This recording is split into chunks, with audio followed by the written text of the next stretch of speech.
So here I face up against rRASE. He is playing Ruby Amethyst Bounce Control with new cards from Into the Inklands, such as Locations and Jim Hawkins, and it makes the deck super strong. So I play Mulan Imperial Soldier into the Inkwell and play the Popsicle to draw a card.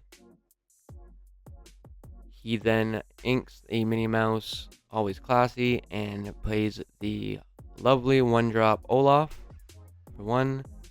My turn, I drop the 2-drop Reckless Gaston for 2 and pass it back.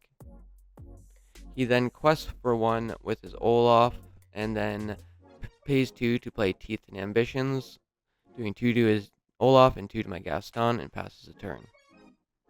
In response, I pay 3 for a Kakamora, making him lose his lore, sending him back down to 0.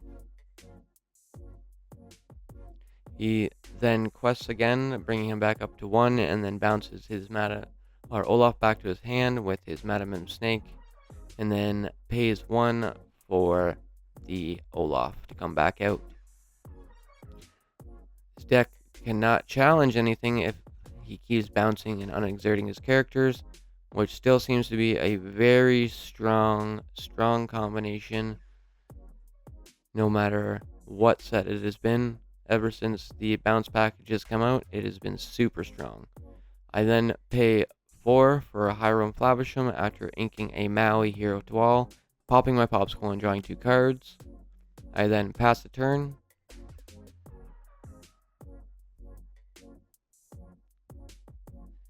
He sings Teeth and Ambitions, doing 2 damage to his Olaf and 2 damage to my Kakamora, sending them both, or just my Kakamora, to the discard.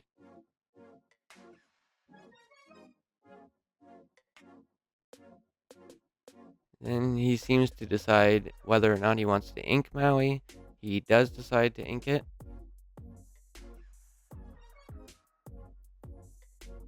And then for 3, he drops down the Queen's Castle Mirror Room, which, when a character is there, it allows you to draw a card on your set stage. He then quests for 1 with the Olaf, taking him to 2, and passes it back to me.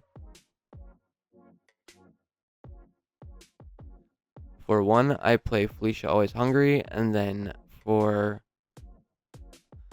3, I play the Kakamora, making him lose lore, going back down to 1 again. He then gains 2 from the Queen's Castle when he is on set stage, which takes him to 3. He inks the Minnie Mouse, pays 3 for another Queen's Castle, 4 for another Queen's Castle, now having 2 locations in play, gaining him 4 lore every set stage. He then pays 1 to move his Madam Snake to the Queen's Castle and quests for 1 with the Olaf, taking him to 4.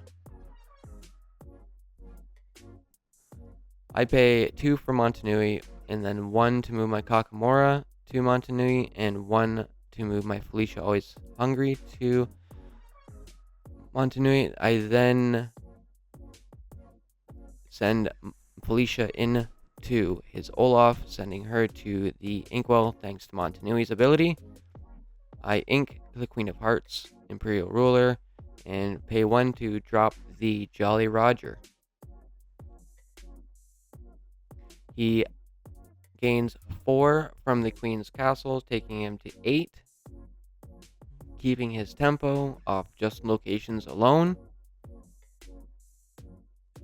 He then drops the Merlin Crab, gives the Challenger +3 to his Madam Snake, and takes out the Jolly Roger, as he does not want my characters to be able to rush in. He inks and then moves the Merlin Crab to the Queen's Castle.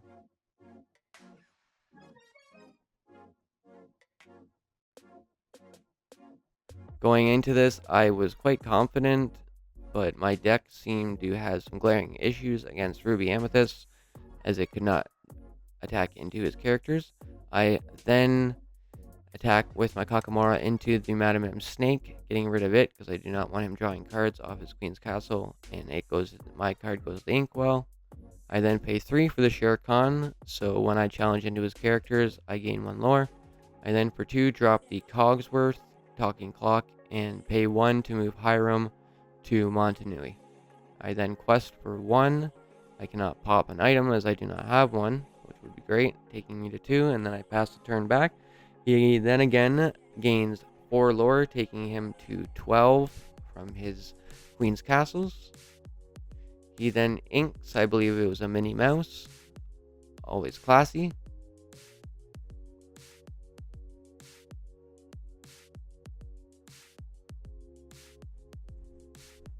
And here's when I talk about saying, man, those locations are putting in work for you today. I didn't realize how strong Amethyst Ruby bounce control would get in this new set, as this card has been very prominent with the Beast, Relentless. So he plays the Minnie Mouse and moves it to the Queen's Castle.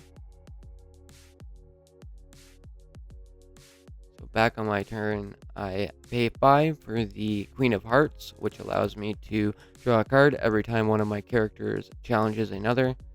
I then quest for 2 with my Hiram and Cogsworth and get 1 for Montanui, taking me to 5.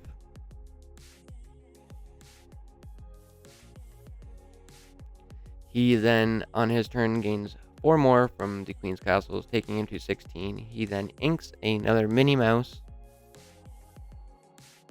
and then hardcasts Friends from the Other Side, drawing 2 cards. Then for 5, plays Jim Hawkins, which allows him to play a location for free and move to a location as well. He passes the turn back. And this is where I realize that there isn't much that I can do.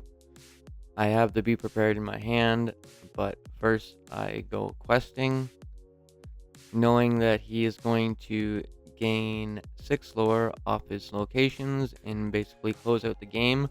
I just say screw it and play out everything that I can in my last final line of play,